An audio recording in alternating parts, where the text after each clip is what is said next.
Vous savez, le Coran, c'est plein de liens. Il faut que je commence par le salam alaikum, bien sûr. Que la paix donc soit sur vous.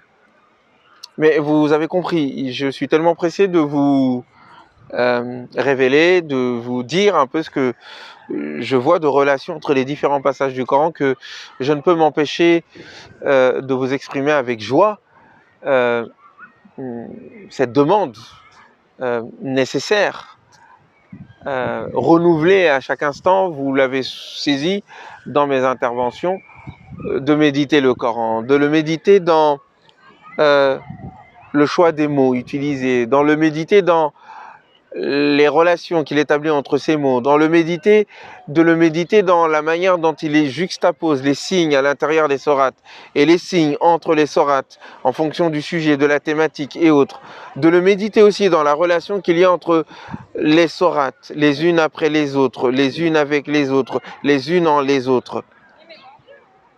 Eh bien, nous étions avec Wal Asr, nous l'avions médité, et puis une sourate vient tout de suite après Al-Humaza.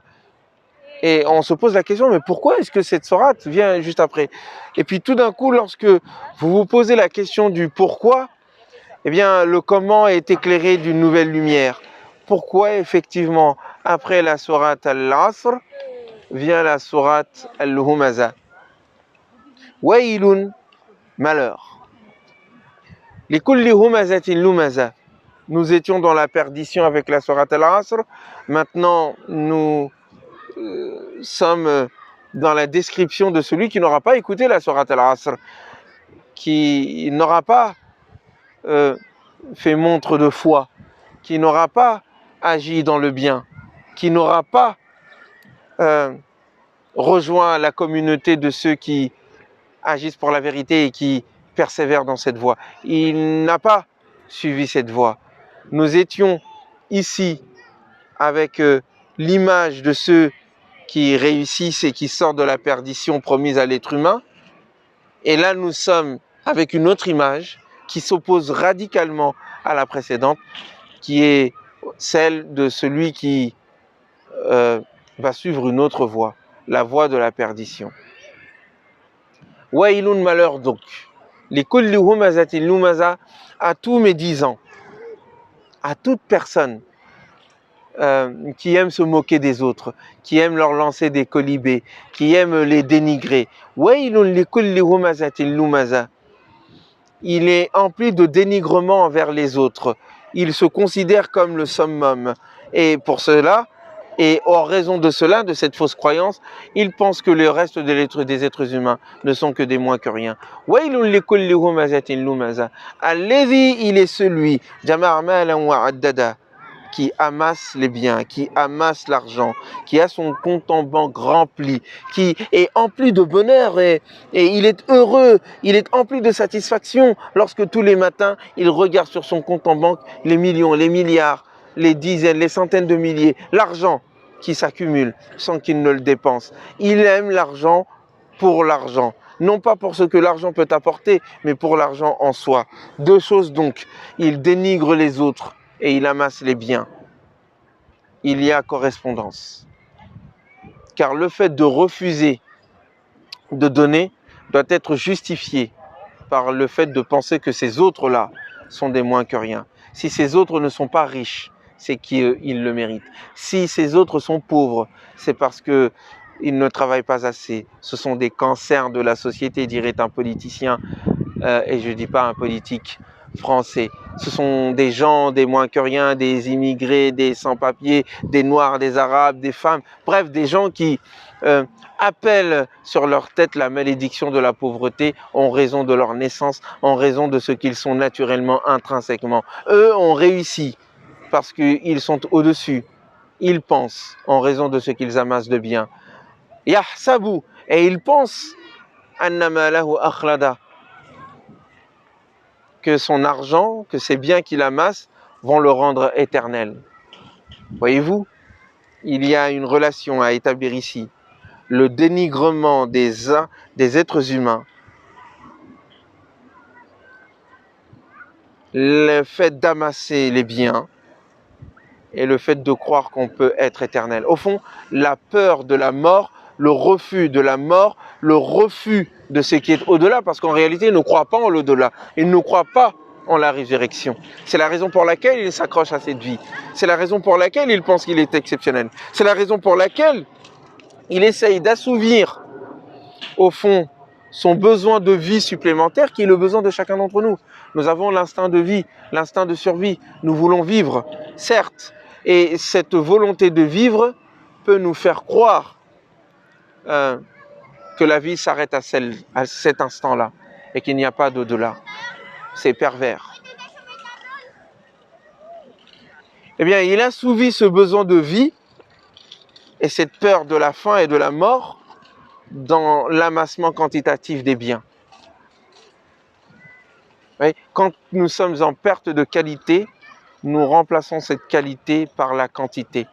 La qualité se trouve dans la foi en l'au-delà et dans le sens que cela donne qualitativement à la vie. Eh bien, l'absence de cette qualité nous fait croire que la quantité est suffisante.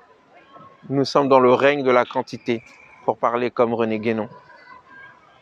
Et cela s'accompagne par le dénigrement des autres, par le fait de penser que l'argent que nous avons nous rend exceptionnels et fait que les autres doivent être à notre service et que nous pouvons nous permettre de les dénigrer.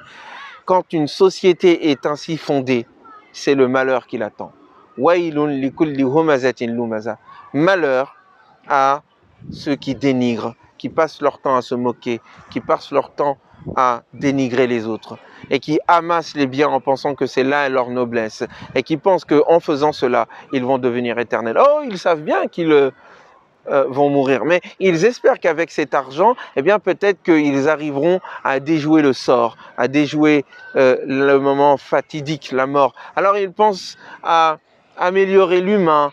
On parle de transhumanisme, d'amélioration de l'humain pour vaincre la mort, devenir éternel.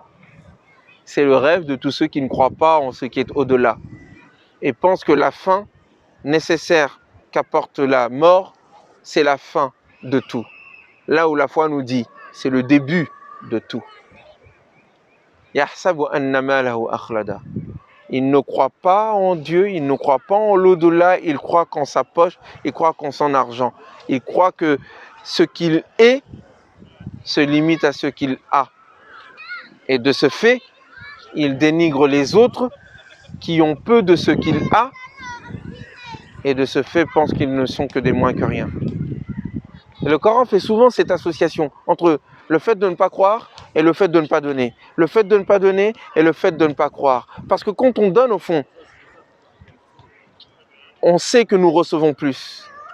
Que ce que tu as est ce que tu donnes et que ce que tu n'as pas est ce que tu gardes. Et le fait de donner, de pardonner, c'est la capacité de voir au-delà du don. C'est la capacité de voir ce qu'il y a de valeur. C'est la capacité de voir la signification de ce don. Dieu te l'a donné. Et ce qu'il te donne montre que la vie qu'il t'a donnée, il te le rendra. Il te la rendra en centuple. Les biens qu'il t'a donnés, il peut te le rendre au centuple. Mais ne pas croire en ce don de Dieu, c'est s'accaparer. C'est s'accrocher à ce peu que l'on a en pensant que c'est tout ce que l'on a et c'est tout ce que l'on est.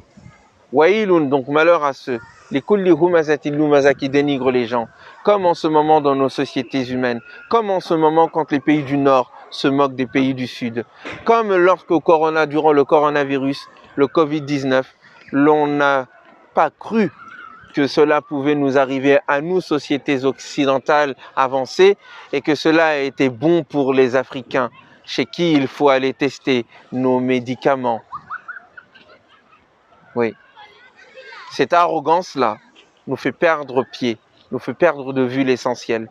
C'est essentiel que cette maladie, le Covid, nous a rappelé la moquerie, d'une part, le dénigrement de l'humain, l'amassement par voie d'accumulation et des biens, des richesses qui ensuite s'envolent dans les crises financières. Tout cela est l'indication d'une société qui ne croit plus en idéal, qui n'a plus donc de projet de société et qui fait du surplace. Yahsabu anna malahu akhlada. Kalla, certes non. Et nous sommes ici, il est vautré dans ce monde, en train de nager comme Picsou dans ces milliers de pièces d'argent.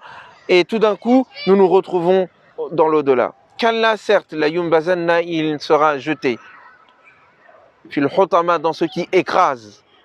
Wa ma adraka mal hutama.